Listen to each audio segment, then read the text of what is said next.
எசேக்கியேல் 38:7. நீ ஆயத்தப்படு, உன்னுடனே கூட உன் எல்லா கூட்டத்தையும் ஆயத்தப்படுத்து. உன்னோடு கூட எல்லா கூட்டத்தையும் நீ என்ன செய்? ஆயத்தப்படுத்து. நீ அவர்களுக்கு எப்படி இரு? காவலாளனா இரு. இன்னொரு வசனம் ஆமோஸ் தீர்க்கதரிசன புஸ்தகம் 4ஆம் அதிகாரம் 12வது வார்த்தை. ஆமோஸ் 4:12. என்ன இவ்வளவு நேரமா?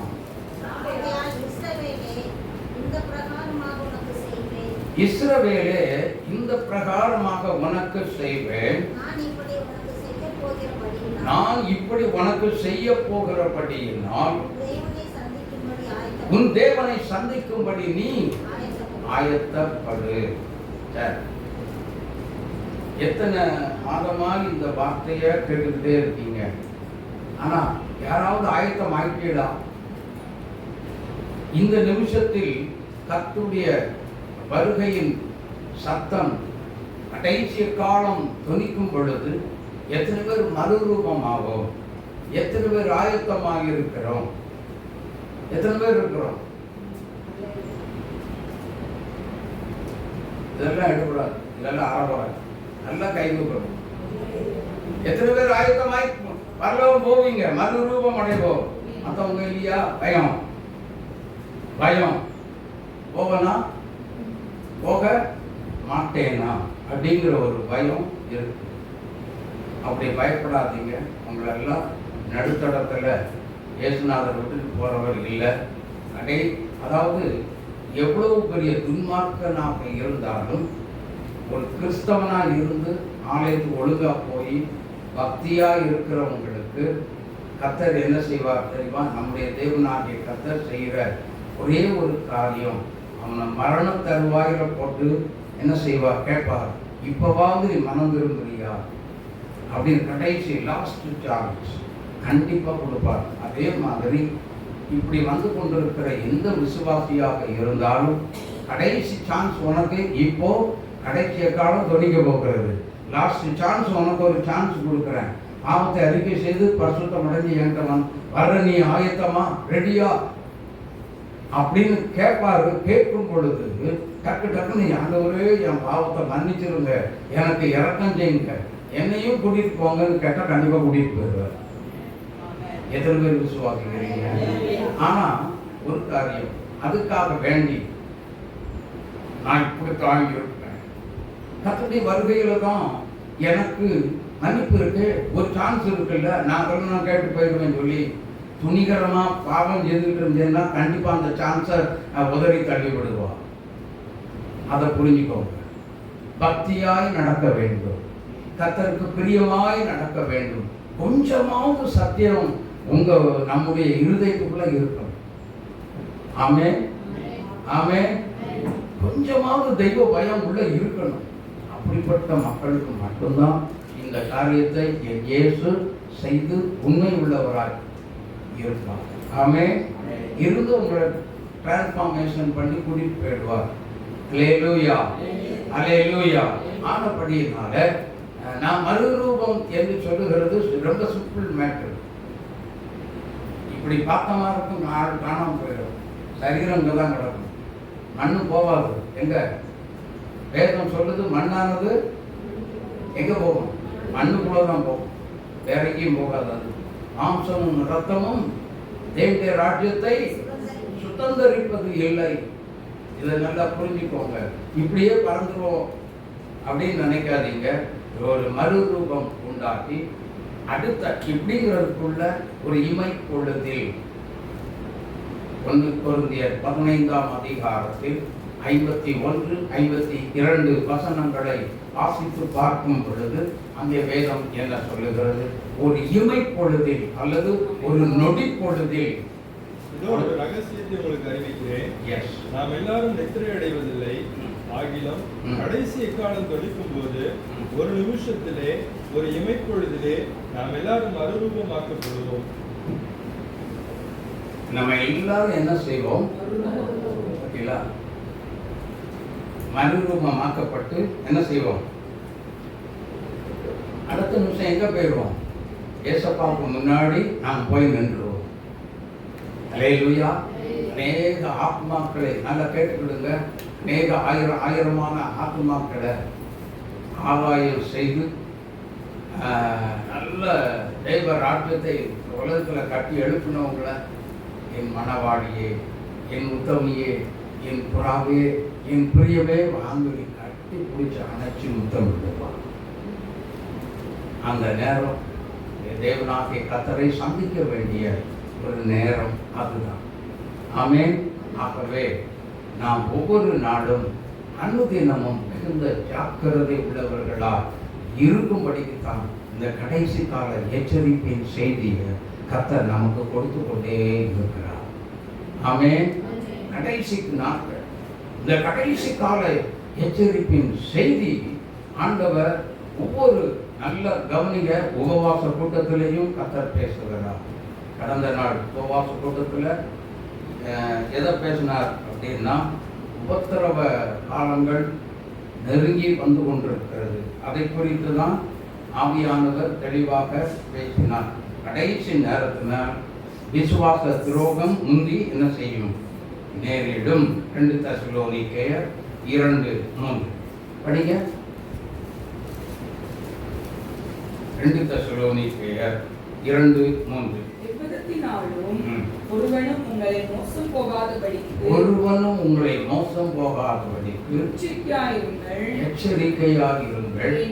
ஏனெனில் எங்க நேரிடும்?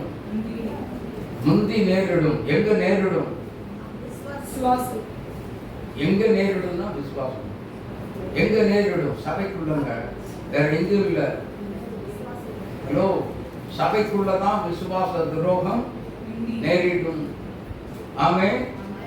முதல்ல முந்தினா முதல்ல ஃபர்ஸ்ட் விசுவாச துரோகம் தான் சபைக்குள்ள நேரிடும். விசுவாசத்துக்கு எதிராகவே என்ன செய்வாங்க? பேசுவாங்க. அவிசுவாசமாகவே பேசிட்டு இருப்பாங்க. ஆனபடியினால அப்படிப்பட்ட ஒரு அவிசுவாசம் எந்த திருச்சபைக்குள்ள வந்து கொண்டிருக்கிறதோ, அவிசுவாசமாகவே பேசுகிறாங்களோ, அந்த திருச்சபை கர்த்தரால் கைவிடப்படும். அல்லேலூயா.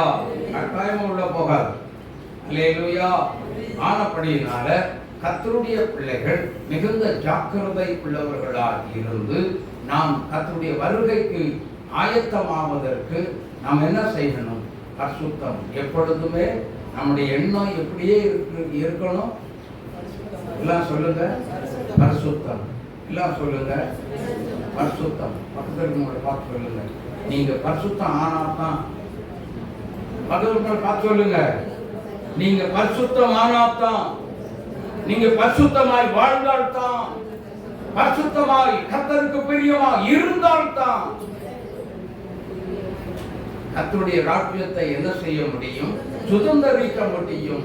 துணிகரமான பாவம் செய்யறவங்களுக்கெல்லாம் கடைசி காலம் சத்தம் கேட்குமோ கேட்காதோ தெரியாது. நீங்க சொல்லலாம், நானெல்லாம் கசம்பாகம் இவ்வளோ அள்ளி உள்ள போடுறேன் தெரியுமா? உன் கசம்பாகம் பரலோகத்துக்கு ஒன்றும் கொண்டு போகாது.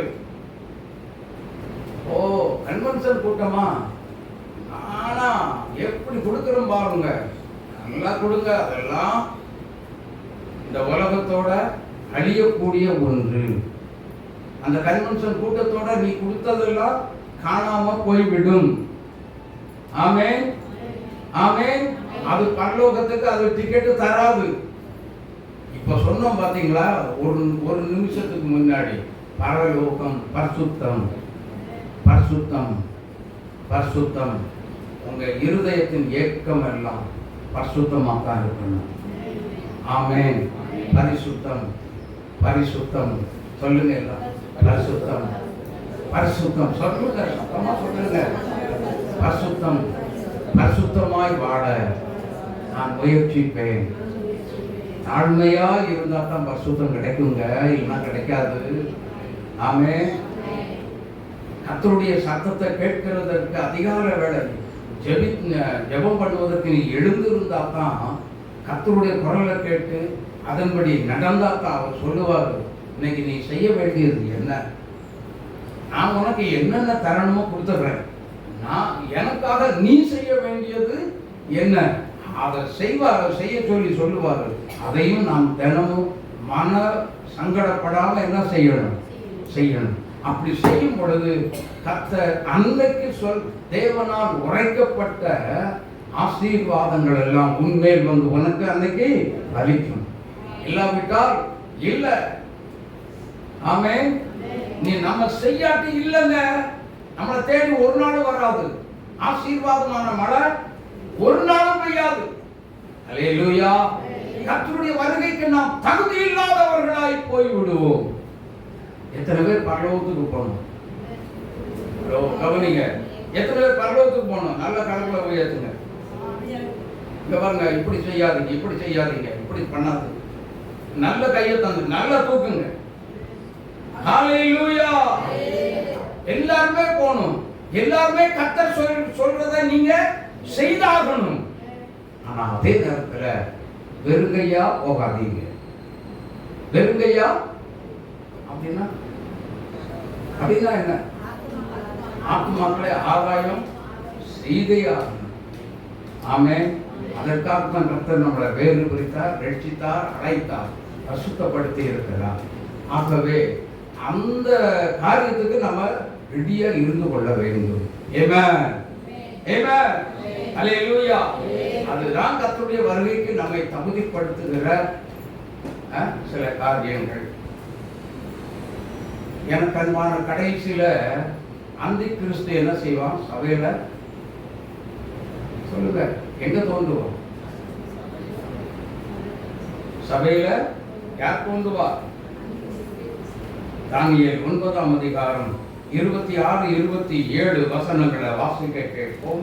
சீக்கிரம். அந்த 62 வாரங்களும் காலங்களுக்கு பின்பு மேசியா சங்கரிக்கப்படுவார். ஆனாலும் நமக்காக அல்ல, நகரத்தையும் பரிசுத்த ஸ்தலத்தையும் வரப்போகிற பிரபுவின் ஜனங்கள் அழித்து போடுவார்கள். அதன் முடிவு ஜலப்பிரவாகம் போல இருக்கும். முடிவு பரியந்தம் யுத்தமும் நாசமும் உண்டாக நியமிக்கப்பட்டது. அவர் ஒரு வாரம் அளவும் அநேகருக்கு உடன்படிக்கை உறுதிப்படுத்தி அந்த வாரம் பாதி சென்ற போது வழியையும் காணிக்கையும் ஒழியப்படுவார். அருவருப்பான செட்டைகளோட பாழாக்குகிறவன் வந்து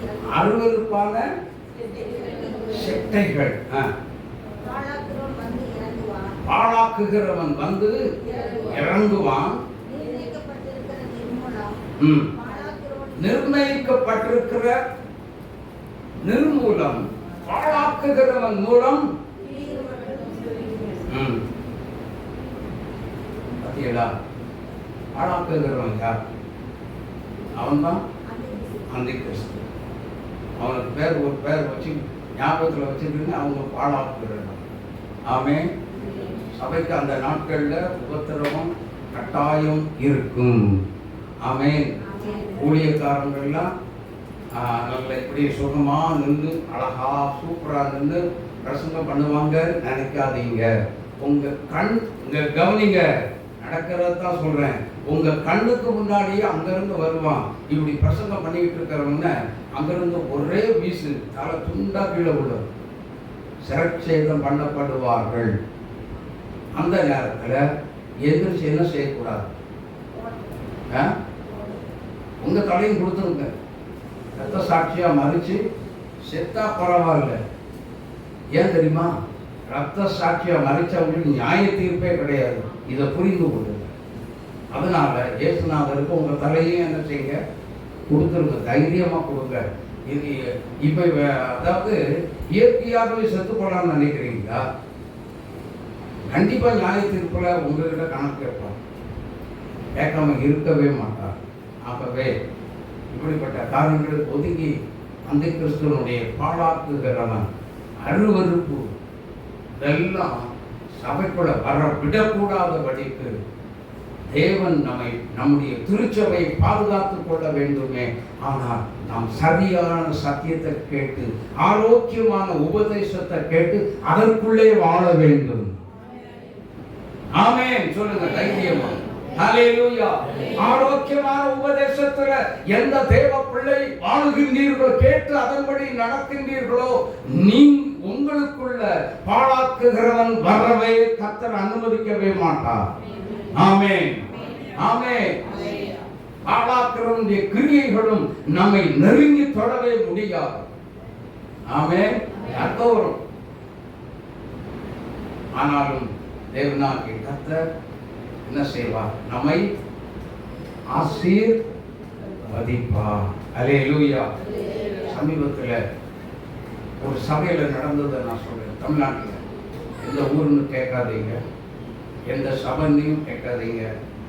ஒரு 2 பேர் 2 பேரா 4 பேர் நினைக்கிறேன்.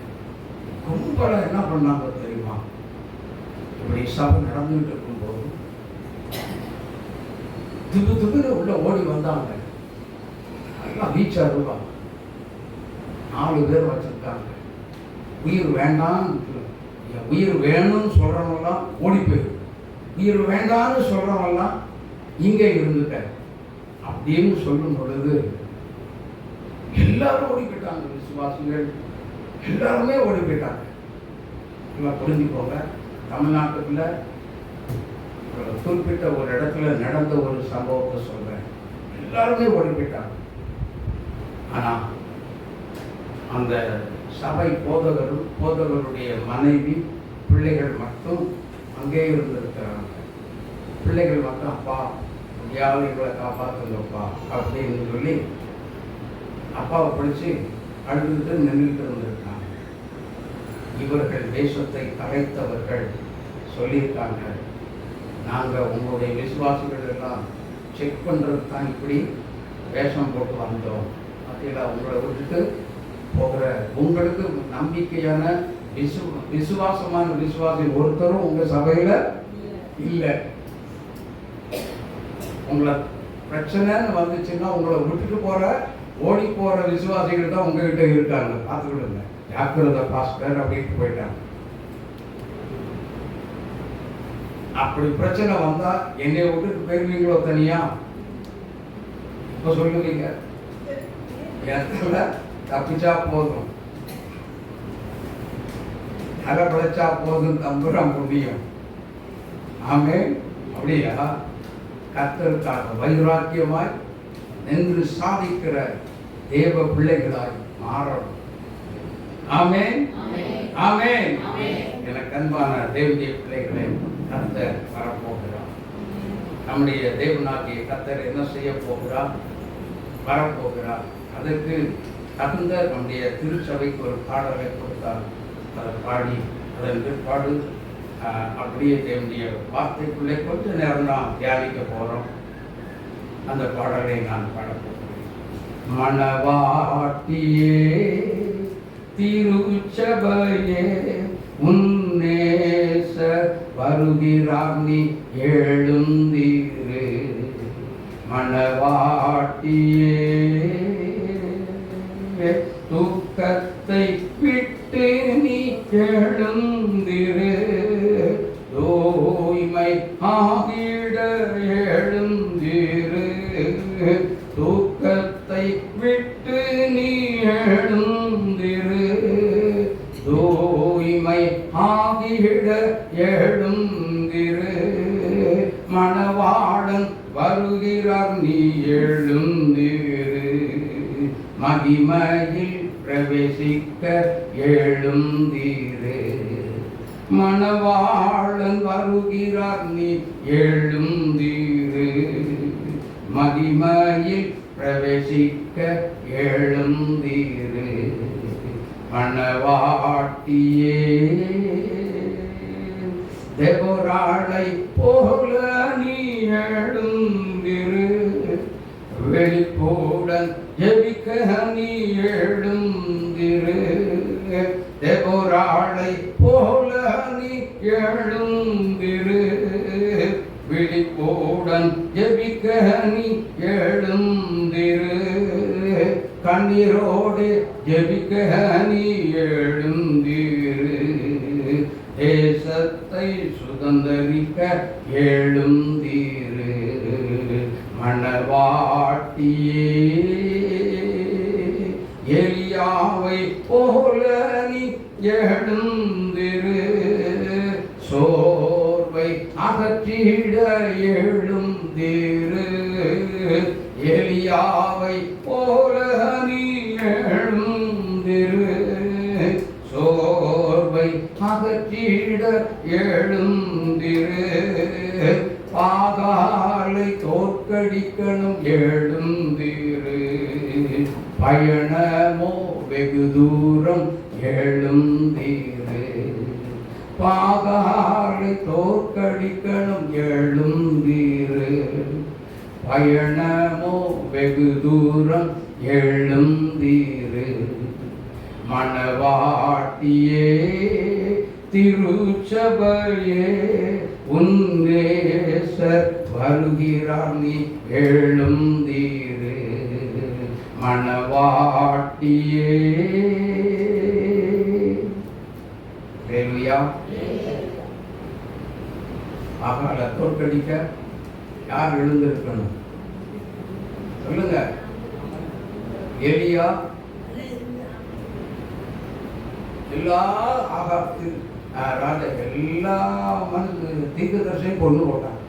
நான் ஒருத்த மட்டும்தான் மீதியாக இருக்கேன், நான் இனி என்னத்தை சாதிக்க போறேன் அப்படின்னு சொல்லி ஒரு செடியின் கீழே படுத்து என்ன செய்யறான்? போதும் போதும் ஆண்டவரே, என் ஜீவனை என்ன செய்யும்? இந்த தருணத்துல தான் தூதன் வர, எழுந்திரு, பின்னாடி பார், தலைக்கு மாட்டில் என்ன இருக்கு? அப்பமும் தண்ணீர், எழுந்திரு, குசி, குடி. மறுபடியும் ஒரு சோர்வடைஞ்சு என்ன செய்தார்? படுத்துக் கொண்டார். மறுபடியும் தூதன் வருகிறார், எலியாவே எழுந்து குசி, குடி, நீ பண்ண வேண்டிய தூரம் பயணம் வெகு தூரம், எழுந்து. இந்த 2 அடையில 2 சொப்பு தண்ணியில எத்தனை நாள் நடந்தார்? 40 நாள் நான் ஸ்டாப்பா நடந்துகிட்டே இருந்த ஒரு உன்னதமான ஒரு ஊழியக்காரன் யாருன்னா அவர் எலியா தீர்க்கதரிசி மட்டும்தான். அல்லேலூயா, அல்லேலூயா. எழுந்தார். அந்த வசனத்தை பேசிக் பண்ணி தான் கர்த்தர் இந்த இடத்துல தேவன் நமக்கு இப்படி ஒரு பாடலாக கொடுத்திருக்கிறார். அல்லேலூயா. சரி, போகட்டும். கர்த்தருடைய பிள்ளைகளே, அந்தி கிறிஸ்து சபையில தோன்றின பிற்பாடு என்ன காரியம் வெளிப்படும் அப்படின்னா, வெளிப்படுத்தல் 6ஆம் அதிகாரம் 1வது வார்த்தை வாசிங்க. வெளிப்படுத்தல் 6ஆம் அதிகாரம் 1வது வார்த்தை.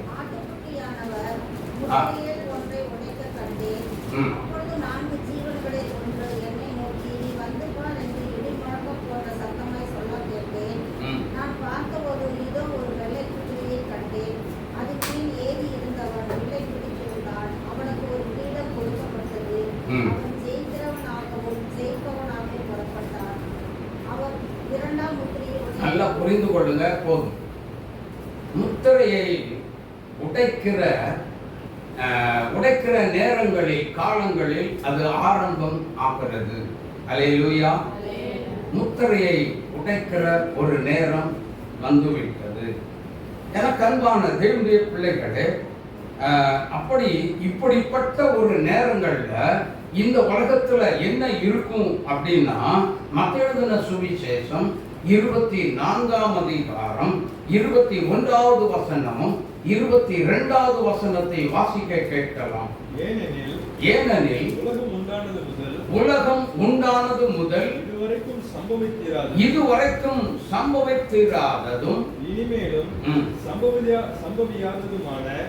இனிமேலும் சம்பவியாததுமான மிகுந்த உபத்திரவம் அப்பொழுது எப்பொழுது? முத்திரை உடைக்கிற காலங்களில் அப்பொழுது உண்டாயிருக்கும். முதலாவது முத்திரையை உடைப்பாரு, 2வது முத்திரையை உடைப்பாரு, இங்க உடைக்க நீங்க வெளிப்படுத்தல நீங்க படிச்சு பார்த்தீங்கன்னா ஒவ்வொரு முத்திரை உடைச்சதுக்கு அப்புறம் என்னென்ன நடக்கும், அவர்கள் எத்தனை தூதன் போகிறான், அவன் போய் இந்த பூமியில என்னென்ன பண்ணிட்டு இருக்கிறான் அப்படிங்கிறது எல்லாம் மிகுந்த விளக்கமாக தெளிவாக கொடுக்கப்பட்டிருக்கிறது. அல்லேலூயா, அல்லேலூயா. ஆமா, ஆனபடினால்தான் இவ்விதமான காரியங்களை திருச்சபைக்கு கர்த்தர் கொடுத்துதான் என்ன செய்கிறார்? இந்த மாதிரி காரியங்களை நீ சபைக்கு கொண்டு செல்ல வேண்டும். அப்ப அந்த நாட்களில் மறுபடியும் அந்த வசனத்தை படிங்க. ஏனெனில் நல்லா கவனிச்சு கேட்டு விடுங்க. பைபிள் இல்லாதவங்க, படிக்காதவங்க இப்ப நீங்க கவனமாக கேட்டு தெரிந்து கொள்ளுங்கள். ஏனெனில் உலகம் உண்டானது முதல் இதுவரைக்கும் சம்பவித்திராததும் இனிமேலும் சம்பவியாததுமான மிகுந்த உபத்திரவம் அப்பொழுது உண்டாயிருக்கும். அந்நாட்கள் குறைக்கப்படாதிருந்தால் ஒருவரும் யாருமே தப்பிச்சு ஓட முடியாதுங்க. ஹலோ, தப்பிச்சு ஓடிடலாம் நினைக்காதீங்க. தப்பிச்சு ஓடுறதுக்கு சான்ஸே கிடையாது. மலைகளுக்குள்ள, புகைகளுக்குள்ள நீ உள்ள போய் பூந்தாலும் சரி, ஒரு காற்று அதுக்குள்ள அடிக்கும், தூக்கி வெளியே கொண்டு போடும். தப்பிச்சு ஓட மட்டும் நான் சந்திர மண்டலத்துக்கு போயிடுவேன். அப்படியா? போயிட்ட என் இயேசு சொல்றாரு, வேதம் சொல்லுது, நீ சந்திர மண்டலத்துக்குள்ள போய் கூட்ட கட்டினாலும் அங்க இருக்க உடனே என்ன செய்வேன்? உன் வீட்டோட கீழே தள்ளிடுவேன். ஜாக்கிரதை. அங்கே போய் இன்னைக்கு வீடு கட்டி சுகமா வாழ்ந்துடலாம், தப்பிச்சு போயிடலாம் அப்படின்னு நினைச்சு கனவு கண்டுறாத. நீ சந்திர மண்டலம் இல்லை, அதுக்கு மேல எந்த மண்டலத்துக்கு போனாலும் சரி, அங்கிருந்து உடனே என்ன செய்வேன்? கீழே விழத்தள்ளுவேன் என்று கர்த்தர் சொல்லு, சேனைகளின் கர்த்தர் சொல்லுகிறார். இது நடக்கும். எனக்கு அன்பான தேவனுடைய பிள்ளைகளே, உபத்திரவ காலங்கள் நெருங்கி வந்து கொண்டிருக்கிறது. நமக்கு பின்னே ஒரு இருள் சூழும் காலம் நெருங்கி வந்து கொண்டிருக்கிறது. நல்ல உண்மையான கிறிஸ்தவ பிள்ளைகளை தேடி நாடி உண்மையான திருச்சபையை நோக்கி ஓடி வந்து கொண்டே இருக்கிறது. திருச்சபை அந்த நாட்களில் என்ன செய்ய போகிறீர்கள்? என்ன செய்ய போறோம்? பாஸ்டர் இருக்காரு, எப்படினாலும் தப்பி விட்டுருவாரா அப்படின்னு நினைக்கிறீங்களா? தப்பி போறதுக்கு சான்ஸே இல்லைங்க, சான்ஸே கிடையாது. அந்த உபத்திரவம், கொடிய உபத்திரவம் அப்படிங்கிறதெல்லாம் நீங்க வெளிப்படுத்தல. அதெல்லாம் சொன்னா எனக்கு ரொம்ப டைம் ஆயிரும் சொல்லுவேன். அது ஒரு டைம் உங்களுக்கு நாங்க சொல்றோம். அதுல நன்றாக புரிந்து கொள்ளுங்க. இதுல என்ன நடக்கும் அப்படின்னா, இந்த உபத்திரவ காலத்துக்குள்ள அப்படி நெருங்க நெருங்க நெருங்க சபைகள் பாழாக்கப்பட, சபைகள் அடித்து உடைத்து நொறுக்கப்பட சில காரியங்கள் நடக்கும். என்னன்னா, திடீர்னு சொல்லுவான், அங்கதான் இயேசுநாதர் வந்துட்டாருப்பா, இங்க வந்துட்டாரு. ஆமாங்க, அங்க வந்துட்டாரு, இங்க வந்துட்டாரு. யாரும் என்ன செய்யாதீங்க, நம்பாதீங்க. முதல்ல போகாதீங்கிறத காட்டிலும் நம்பாதீங்க. அதை ஏற்றுக்கொண்டாதான், ஓ இயேசுநாதர் வந்துட்டாரா, ஓடி போய் பார்த்துட்டு வந்துருக்கலாம். அப்படி வரவே மாட்டார். நம்முடைய தேவனாகிய கர்த்தர் இயேசு கிறிஸ்து அப்படி வரவே மாட்டார். அவர் வரும் வேளையை ஒருவரும் அறியாரே, பிதா தவிர ஒருவரும் அறியவில்லை. அப்படின்னு அர்த்தம் என்ன? மாறனாகிய கிறிஸ்து இயேசுவுக்கு தெரியவே தெரியாது. எப்போ நம்ம அந்த உலகத்தை நியாயம் தீர்க்க வருவோம்னு சொல்லி இயேசுநாதருக்கே தெரியாது. இவ்வளவு தூரம் இருக்கும் பொழுது நம்ம அசால்ட்டா இருந்தா எப்படி இருக்கும்? யோசித்து பாருங்க. கிறிஸ்தவங்க பாழாக்கும் அருவருப்பு, உங்க வீட்டுக்குள்ள வந்தா எப்படி இருக்கும்? நம்முடைய பிள்ளைகளுக்குள்ள வந்தால் எப்படி இருக்கும்? அவைகள் எல்லாவற்றிற்கும் நாமும் நம்முடைய பிள்ளைகளும் தப்பி பிழைப்பதற்கு, தப்பிச்சு செல்வதற்காகவே கர்த்தர் சொல்லுகிறார். என்ன சொல்லுகிறார்? சபைக்கு சொல்லுகிறதை காதுள்ளவன் கேட்க கடவன். இது எங்க இருக்கு அப்படின்னா வெளிப்படுத்தல இருக்கு. சபைக்கு ஆண்டவர் தான் சொல்றார். அல்லேலூயா, அல்லேலூயா. எனக்கு அன்பான கர்த்தருடைய பிள்ளைகளே, இந்த நாட்களிலே மகா பெரிய ஒரு உபத்திரவம், மகா பெரிய ஒரு உபத்திரவம் எங்கே வருகிறது அப்படின்னா திருச்சபையில் வருகிறது. சரி, திருச்சபை எங்க இருக்கு? திருச்சபை எங்க இருக்கு? நம்ம தானா? அது கொஞ்சம் சிலருக்கு சந்தேகம் போகும். 1 கொரிந்தியர்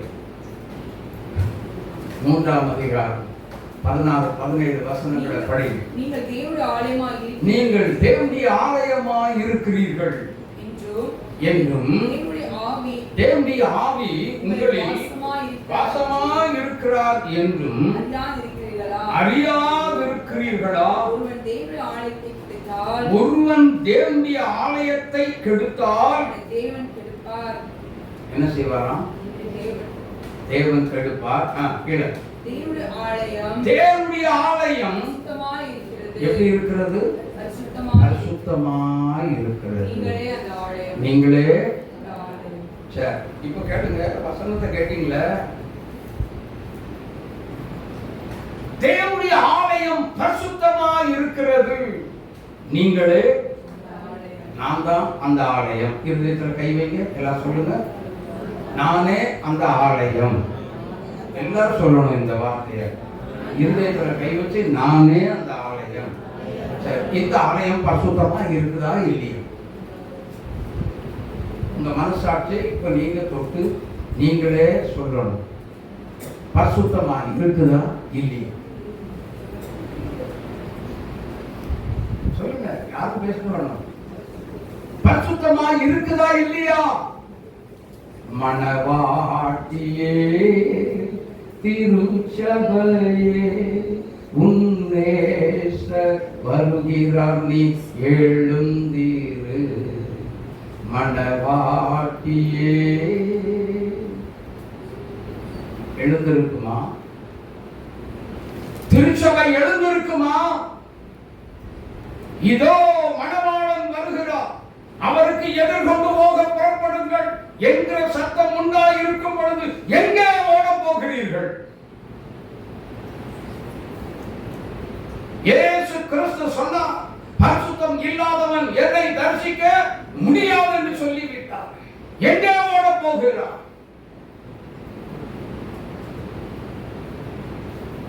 எங்க போக போற? இயேசு சொன்னார், I will come back. நான் திரும்பி வருவேன். நான் திரும்பி வருவேன். உங்களை எல்லாத்தையும் என்ன செய்வேன்?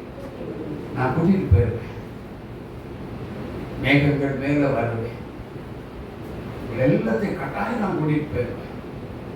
ஆனால் இந்த உபத்திரவ காலம் வரும் பொழுது என்ன செய்ய போகிறோம்? என்ன செய்ய போகிறோம்? எப்படி இருக்க போகிறோம்? ஆண்டவருக்காக எப்படி வாழ போகிறோம்? என்ன செய்ய போகிறோம்? எங்கே ஓட போகிறோம்? எங்கேயும் ஓட வேண்டாம். என்ன செய்வோம் தெரியுமா? ஜெபத்தில் உறுதியாக தரித்திருப்போம். கர்த்தர் நம்மை அழைத்துக் கொண்டு போவா. தேவனுடைய சமூகம் பரிசுத்தப்படுத்தும். ஆமென், ஆமென். அவருடைய பாதமே நமக்கு போதுமானது. அவருடைய பாதமே நமக்கு தஞ்சம். ஆகவே திருச்சபை ஜெபத்தை, ஜெபிக்கிற ஜெபத்தை நிறுத்தாதே. விழித்திருந்து ஜெபிப்பதற்கு நீ ஜாக்கிரதை உள்ளவளாக இரு என்று ஆவியானவர் எச்சரிக்கிறாரே. எத்தனை முறை நம்மளை எச்சரிக்கிறார். கொலோசியர் 4:2 என்ன சொல்லுகிறது? இடைவிடாமல் ஜெபம் பண்ணுங்கள், ஸ்தோத்திரத்துடன் ஜெபத்தில் விழித்திருங்கள். ஏன் ஸ்தோத்திரத்தில் ஜெபத்தில் ஏன் விழித்திருக்கணும்?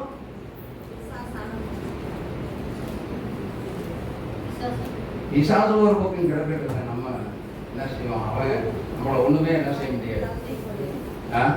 நம்மகிட்ட வருவான், நல்லா புரிஞ்சுக்கோங்க, நம்மகிட்ட வருவான். ஆனா நம்மகிட்ட ஒண்ணுமே அவன் கண்டுபிடிக்க முடியாது. இந்த ஆட்டம் ஒண்ணுமே இல்லை, ஓடிப்பட அப்படின்னு சொல்லி விட்டு போட்டு நம்மளை விட்டு போட்டு அவன் ஓடி போயிடுவான். இயேசு கிறிஸ்துவே சொல்லுகிறார், இதோ உலகத்தின் அதிபதி என்னிடத்தில் வருகிறான், அவனுக்கு என்னிடத்தில் ஒன்றும் நம்மகிட்டே ஒன்றும் இல்லை. இருக்குதோ இருக்குதோ இருக்குதோ? இங்க யாருமே இல்லைன்னு சொல்லல. இருக்குதோ? இல்லைன்னு சொன்னா இருந்தா என்ன செய்யுங்க தெரியுமா?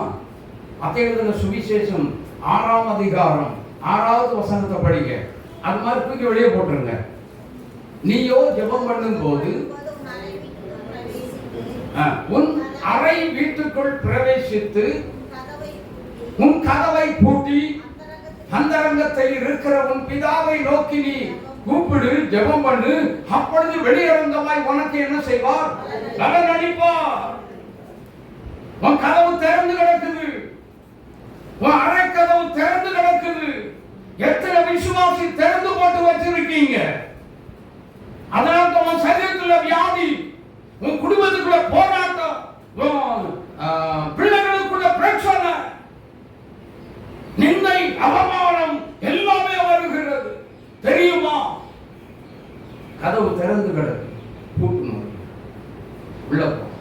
உள்ள போய் பூட்டுறதுக்கு முன்னாடி உள்ள என்னென்ன இருக்குன்னு பாரு.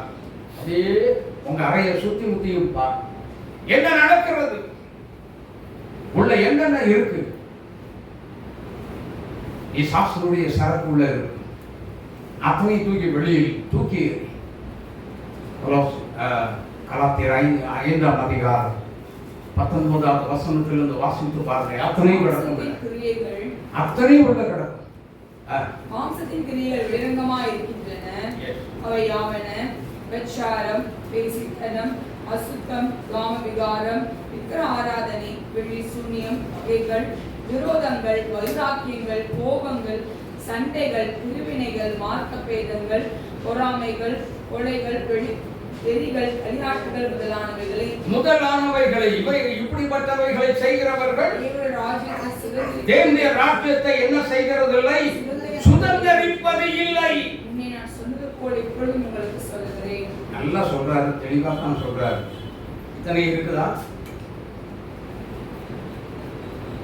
யாருக்கு இல்லாம இருக்கு? இத்தனை இருக்குதா இல்லையா? பதிலே பேச மாட்டேன்றீங்க. இருக்குது. தூக்கி முதல்ல உங்க வீட்டை கிளீன் பண்ணு, சுத்தம் பண்ணுங்க. உங்க வீட்டை சுத்தம் பண்ணுங்க. தேவையில்லாத காரியத்தில் எல்லாம் தலையிடாதீங்க. ஆமே. தேவையில்லாத காரியத்தையும் வீட்டுக்குள்ள பேசாதீங்க. பக்தி விருத்திக்கு உண்டான ஏதுவான வார்த்தைகளையே உங்க வீட்டுக்குள்ள பேசுங்க. வேற வார்த்தையே பேசாதீங்க. கர்த்தர் வருகிறார், நம்முடைய ராஜா வருகிறார். ஒரு பாட்டை பாடினாங்க இவங்க எல்லாரும் சேர்ந்து, ஒரு பழைய பாடல். சுவிசேஷ ஊழியத்துக்கு போகும் பொழுது அந்த பாடல் தான் எங்களுடைய கிராமத்துல சுவிசேஷ ஊழியத்துக்கு போகும்பொழுது இந்த பாட்டை தான் அதிகமாக பாடிட்டு போயிட்டு இருப்பாங்க. கிராமத்துக்குள்ள போனாலும் இந்த பாட்டை தான் பாடுவாங்க. பாடுவோமா? இயேசு ராஜா வருவார், இன்னும் கொஞ்சம் காலம்தான், மோட்ச லோகம் சேர்ந்திடுவோம். அல்லேலூயா, இயேசு ராஜா வருவார். கைதட்டி பாடுவோம். மோட்ச லோகம் சேர்ந்திடுவோம். இயேசு ராஜா வருவா இன்னும் கொஞ்சம் காலம்தான் மோட்சலோகம் சேர்ந்திடுவோம். உலக இன்பம் நம்பாதே நம்பாதே அதில் நீச்சைகள் யாவும் அழியும் அழியும் உன் ஜீவன் போகும் நாளிலே நாளிலே ஓர் காசும் கூட வராதே. இயேசு ராஜா வருவா இன்னும் கொஞ்சம் காலம்தான் மோட்சலோகம் சேர்ந்திடுவோம். அல்லேலூயா இயேசு ராஜா வருவா இன்னும் கொஞ்சம் காலம்தான் மோட்சலோகம் சேர்ந்திடுவோம். இயேசு ராஜா வருவா இன்னும் கொஞ்சம் காலம்தான் மோட்சலோகம் சேர்ந்திடுவோம். ஹல்லேலூயா. இயேசு கிறிஸ்து வரப்போகிறார். திருச்சபையே நீ ஆயத்தப்படு. உன்னை ஆயத்தப்படுத்திக்க, உன் கூட இருக்கிறவங்களையும் ஆயத்தப்படுத்து.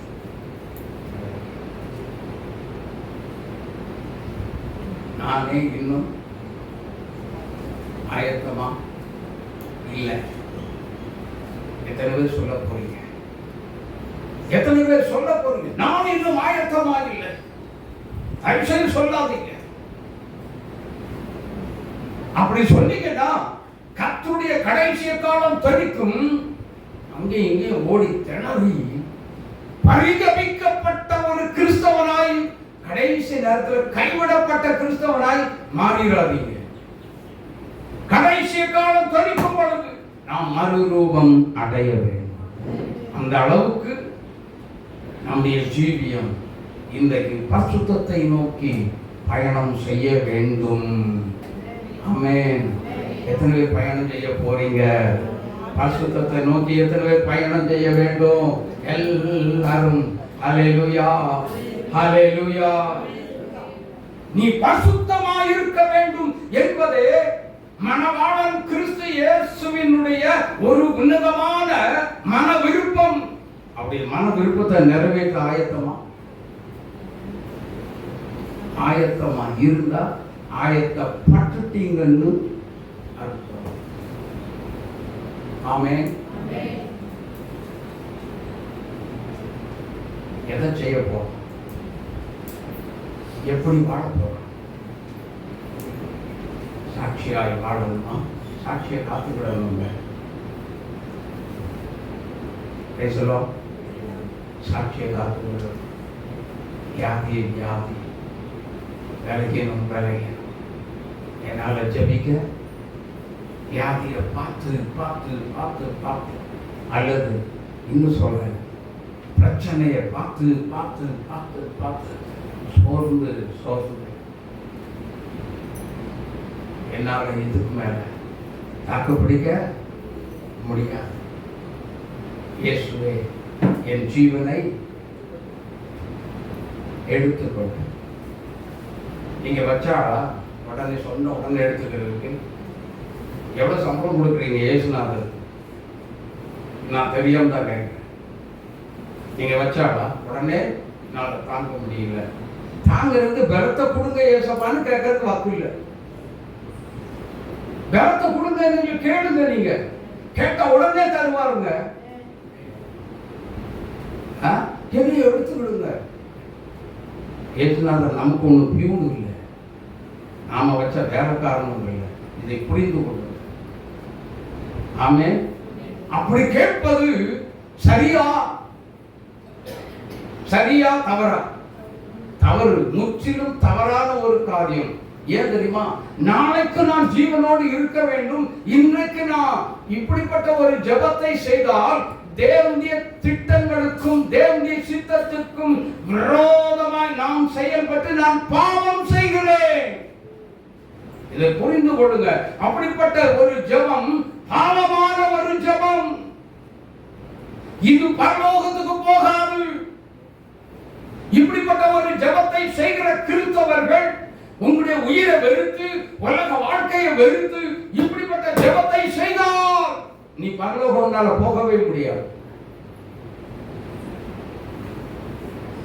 அதனால தான் சில தற்கொலை நாமிகள் எல்லாம் என்ன பண்ணுது, உலகத்தை சுத்திக்கிட்டே இருக்கு, ஊரை சுத்திக்கிட்டு இருக்கு, வீட்டை சுத்திக்கிட்டு இருக்கு. Praise the Lord, praise the Lord. யோசித்து பாருங்க, என் சரீரத்தில் வியாதி தாங்க முடியாத அளவுக்கு வந்துருச்சு அப்படின்னா ஆண்டவரே தாங்கக்கூடிய பலன் தாரும். இந்த வருஷத்தின் வாக்குத்தத்த வசனம் என்ன?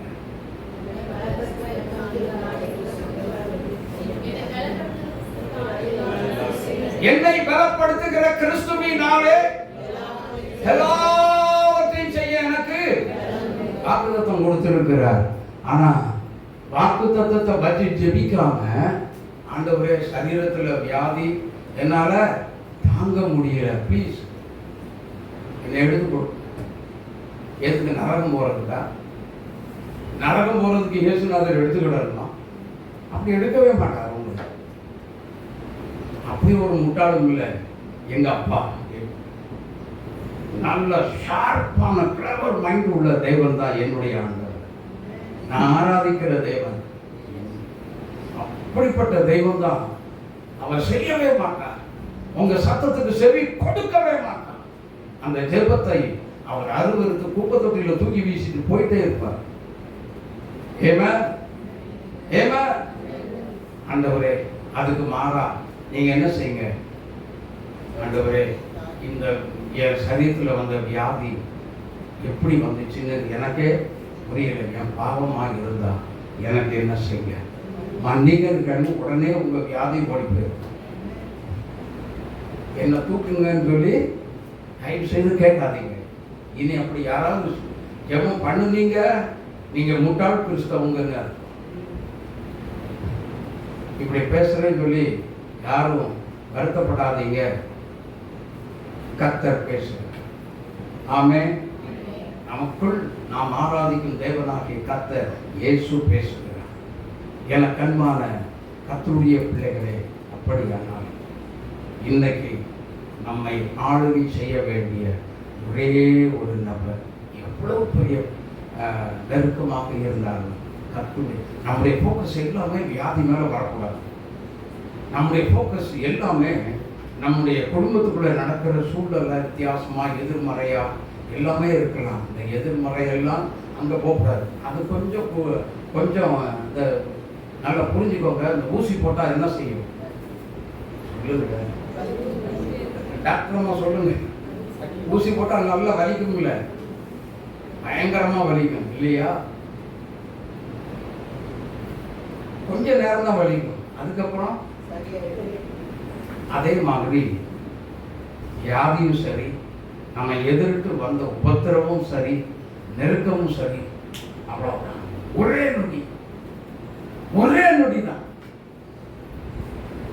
அதுல சிக்கி தவிச்சு மீள முடியாத அளவுக்கு கர்த்தர் வேடிக்கை பார்க்க, விட்டு கொடுக்கறதுக்கு வேடிக்கை பார்த்துக்கிட்டு இருக்கிற ஆண்டவர் நம்முடைய ஆண்டவர் இல்லை. ஆமென். நீ பசுத்தம் அடைவதற்கு அவர் அக்கறை உள்ள தேவனாக இருக்கிறார். அவர் இந்த மனவாட்டி எனக்கு வேணும். ஆமென். உங்களை தான் பார்க்கிறார். அந்த மகளே ஒன்னதான் பார்க்கிறார். அவர் ஒன்ன பார்த்துக்கிட்டே இருக்கார். நீ வியாதியை பார்க்க, உன் விலகினத்தை பார்க்காத, இயேசுவை பார்.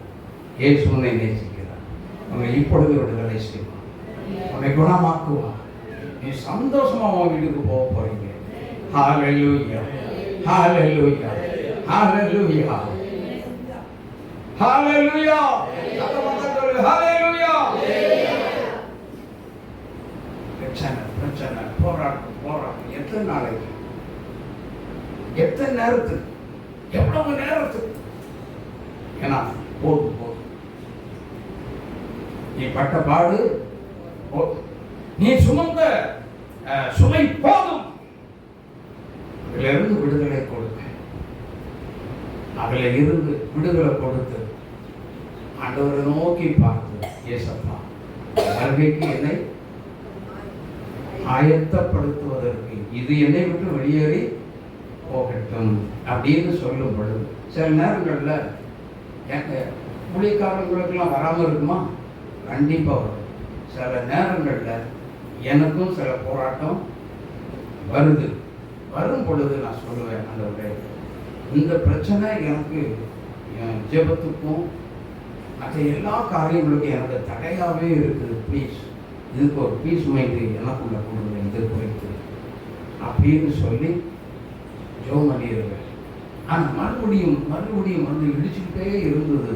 அப்படின்னா கோபத்தில் எந்திரிச்சு ஆவியில நடந்து இயேசுவின் நாமத்தை அப்பாலே போய் சாப்பிட்டாங்க.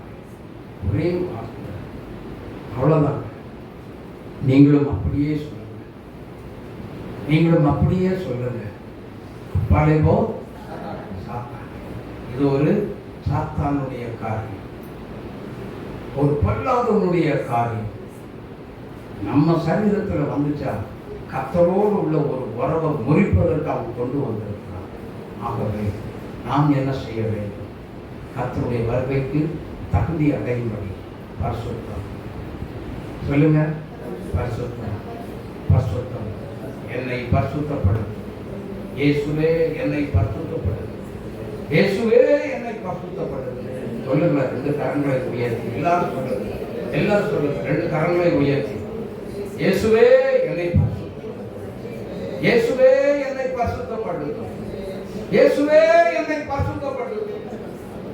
எல்லாம் பயத்தரும் சத்தத்தை உயர்த்தி சொல்லுங்க, இயேசுவே என்னை பரிசுத்தப்படுத்து, இயேசுவே என்னை பரிசுத்தப்படுத்து. நான் பரிசுத்தமாய் வாழ விரும்புகிறேன், என்னை பரிசுத்தப்படுத்துங்க ஆண்டவரே. நான் பரிசுத்தமாய் இந்த உலகத்தில் வாழும்படி விரும்புகிறேன். சொல்லுங்க, என்னை பரிசுத்தப்படுத்தும். 2 கரங்களை உயர்த்தி சொல்லுங்கம்மா, 2 கரங்களை உயர்த்தி சொல்லுங்க. ஹalleluya, ஹalleluya, ஹalleluya, ஹalleluya. இப்படிப்பட்ட ஒரு ஜெபத்தை கர்த்தர் கேட்டுக்கொண்டே இருக்கிறார். உங்கள் அருகில் தான் வந்து இருக்கிறார். உனக்கு தடை எதெல்லாம் இருக்கிறதோ அதெல்லாம் சொல்லுங்க. இப்போ இந்த காரியம் நான் பரிசுத்தம் அடைவதற்கு ஆண்டவரே எனக்கு தடையா இருக்கிறது, என்னை பரிசுத்தப்படுத்துங்கப்பா. எனக்கு பரிசுத்தத்துக்கு தடையா இருக்கக்கூடிய காரியம், ஜெபத்திற்கு தடையா இருக்கக்கூடிய காரியங்கள் என்னென்ன இருக்கிறது அதெல்லாம் தூக்கி எறிகிறேன். எறிங்க, தூக்கி எறிஞ்சிருங்க. ஹalleluya, ஹalleluya. சரீரத்தில் இருக்க வியாதி, பலகீனம் எதுவாக இருந்தாலும் தூக்கி எறிங்க. இயேசுவே தூக்கி எறிகிறேன் என்று சொல்லுங்க. இயேசுவின் வல்லமை உங்க சரீரத்தில் இப்பொழுது இறங்கி வருகிறதை பார்க்கிறேன். கர்த்தருடைய மகிமை இறங்கி வருகிறது. கர்த்தருடைய வல்லமை இறங்கி வருகிறது. நீங்க பரிசுத்தமாய் வாழுவதற்கு உங்களுடைய பிரச்சனைகளை ஆவியானவர் உடைக்கிறார். உங்களுடைய பலகீனத்தை ஆவியானவர் உங்களுடைய சரீரத்தை விட்டு எடுத்துக்கொண்டு இப்பொழுது உங்கள் அருகில் கடந்து வருகிறார். ஹalleluya. இயேசுவே என்னை தொடும். எல்லாம் சொல்லுங்க, வாயத்தரந்து சொல்லுங்க. இயேசுவே என்னை தொடும், என்னை குணமாக்கும். இயேசுவே என்னை தொடும், என்னை குணமாக்கும். கர்த்தர் தொட்டு விட்டார், சுகம் கொடுத்துட்டார். சமாதானத்தோடு உங்க வீட்டுக்கு போங்க. கர்த்தர் உங்களை ஆசீர்வதிப்பார். நாம் ஜெபிக்கலாம். நல்ல பிதாவே, இயேசு கிறிஸ்துவின் நாமத்தில் வேலைக்காக உம்மை துதிக்கிறோம், உம்மை ஸ்தோத்திரிக்கிறோம். ஆண்டவரே, உம்மை ஸ்தோத்திரிக்கிறோம். கேட்டுக்கொண்ட வார்த்தையின்படி பரிசுத்தம் என்று பரிசுத்தத்தில் ஏக்கத்தோடு வாழ்ந்தோம். கர்த்தருடைய வருகைக்கு ஆயத்தப்பட உதவி செய்யுங்க. ஒவ்வொரு பிள்ளைகளை தகுதிப்படுத்தி பரிசுத்தப்படுத்துங்க. மகிமைப்படுவீரா. இயேசு கிறிஸ்துவின் நாமத்தில் ஜெபிக்கிறோம். ஜெபம் கேளுங்கள் நல்ல பிதாவே. ஆமென், ஆமென். கர்த்தருடைய பந்திக்கு நாம் ஆயத்தமாவோம்.